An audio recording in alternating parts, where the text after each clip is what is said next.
Bienvenue dans le dernier épisode de la série Docker. Que d'émotions, nous arrivons sur l'épisode 6, dans lequel nous allons parler des volumes. Mais d'abord, le rappel des épisodes précédents. Dans le premier épisode de la série, nous avons créé un conteneur de type Hello World. Nous avions introduit en prologue la notion de conteneur et installé Docker sur Ubuntu. Dans l'épisode 2, nous avons parlé du Dockerfiles, abordé la notion d'image et créé notre première image custom qui est un serveur HTTP. Dans l'épisode 3, nous avons exploré le cycle de vie d'un conteneur.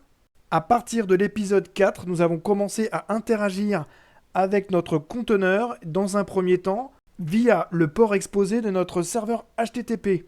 Dans l'épisode précédent, nous nous sommes connectés au conteneur via la commande exec et modifié le contenu retourné par notre serveur HTTP.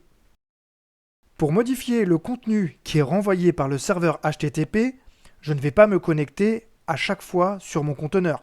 On comprend bien que ça ne serait pas pratique du tout. Le contenu ne peut d'ailleurs pas se trouver uniquement sur le conteneur, auquel cas je le perdrais si le conteneur venait à être supprimé. La solution à ce problème s'appelle le volume. Le volume, via un mount, va me permettre de réaliser l'équivalent d'un répertoire partagé entre le conteneur et l'hôte. Le conteneur va utiliser de façon transparente un répertoire de la machine hôte. Si je crée maintenant un conteneur à partir de mon image et que cette fois je précise dans la commande run-v pour que soit utilisé un volume pour le répertoire du conteneur /var/www/html, en utilisant la commande inspect pour aller inspecter les mounts, je vois que le répertoire du conteneur /var/www/html va pointer sur un répertoire qui se trouve dans /var/lib/docker dont le nom reprend l'identifiant du volume qui est créé. Si je vais dans ce répertoire, je n'ai rien à ce stade.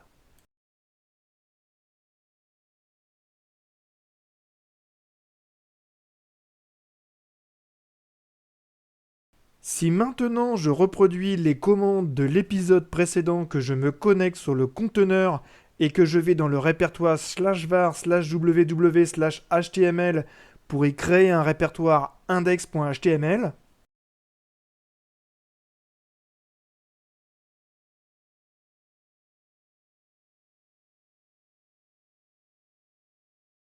et que je retourne dans le répertoire du volume, cette fois, je peux voir le fichier index.html. Son contenu est bien celui que j'ai renseigné directement en allant sur le conteneur. C'est sur le port 8080 de l'autre que j'ai exposé le port 80 du conteneur et il me renvoie bien le contenu de mon fichier index.html hello. Plutôt que de laisser Docker choisir un répertoire sous /var/docker, je peux lui indiquer un répertoire à ma convenance.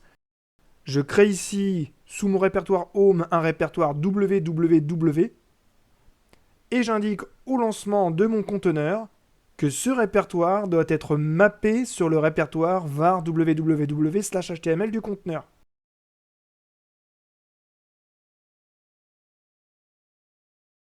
Je recrée un conteneur et du coup pour cela je dois supprimer l'ancien.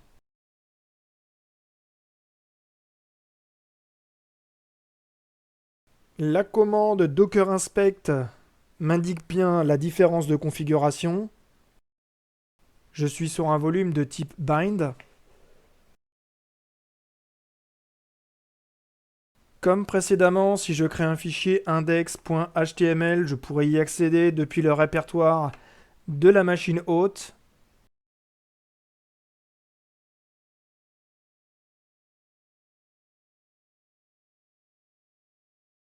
Je peux aussi demander à Docker de créer un volume en indiquant le nom d'un volume dans la commande run. Le répertoire a un nom un peu moins incompréhensible que pour notre premier essai et se trouve sous /var/lib/docker.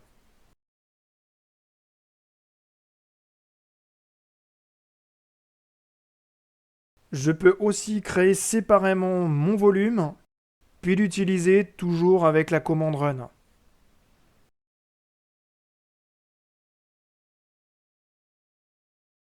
Alors ce sera tout pour les volumes. Juste un dernier mot, il faut savoir que les volumes, dans la pratique, ça reste un peu plus compliqué, que ça repose sur l'implémentation de différents providers.